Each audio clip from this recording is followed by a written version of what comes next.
Salam hörmətli izləyicilər. Nəzər çatın ki, biz Azərbaycan Respublikası Könüllü Nəzarət İctimai Birliyi, mən Mərkəzi Aran Regional Təşkilatının sədri Cavid Piriyev. Bəli, bugün biz Göyçay rayonundayıq. Göyçay rayonunda deməli Nizami küçəsində yaşayan İskəndərov Cümşüd İskəndəroğlu bizə müraciət etmişdi. Müraciətin əsası ondan ibarətdir ki, onun qapısının girişində gördüyünüz kimi çınar ağacı var, onun qapısına giriş mümkün deyil. Ona görə də İlk öncə vətəndaşdan bir soruşuruq. Hörmətli Cümşüd müəllim, çəkiliş icazə verirsinizmi? Əlbəttə verirəm.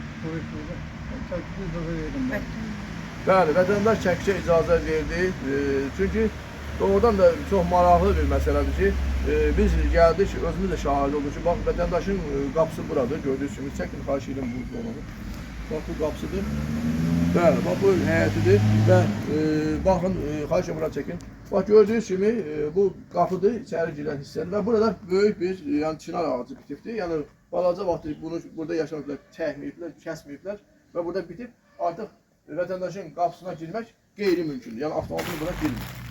Baxsaq, görərsiniz ki, doğrudan maraqlı bir məsələdir. Yəni, bu vətəndaş da qeyd etdi ki, bir neçə il əvvəl biz müraciət etmişdik adəti orqanlara, lakin məsələ həllini tapmamışdır. Və bugün doğrudan da vətəndaşa baxırıq ki, haqlı olaraq vətəndaş deyir ki, bu həyətə əlbəttə maşın girməlidir, amma bu çınar ağacı bunun qapısına girməyə tam münasib verir, tam. Yəni, baxsaq da çox, belə deyək ki, haqlı işdir ki, vətəndaş doğrudan da düz deyir. Çünki vətəndaşın qapısına avtomobil girməlidir, özünün də avtomobili var, amma avtomobil çöldə saxlayır, içəri sala bilmir maşını.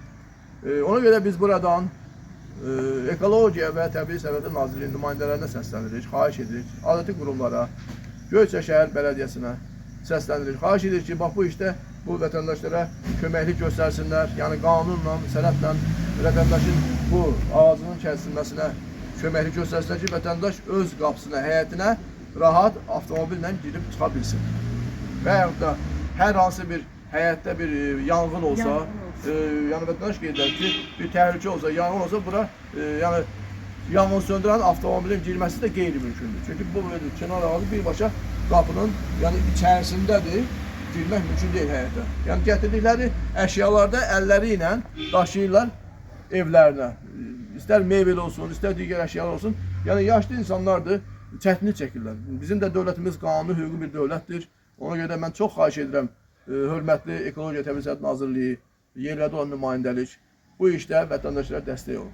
Yəni çəkdik, biz bunu ictimaiyyətləşdirəcəyik və paylaşacağıq ki, qoy adəti qurumlar görsünlər və vətəndaşlara dəstək olsunlar. Bir daha vətəndaşın adını və telefonunu İskəndərov Cümşüd İskəndəroğlu Göyçay rayon Nizami küçəsində yaşayır.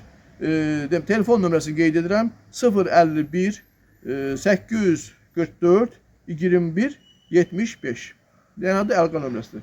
Düşünürəm ki, inşallah adəti qurumlar görərlər və vətəndaşımızın belə deyək ki, bu məsələsini həll edərlər. Hər kəsə işində uğurlar olsun, diqqətinizi təşəkkür edirəm. Allah kömək olsun. Allah razı olsun.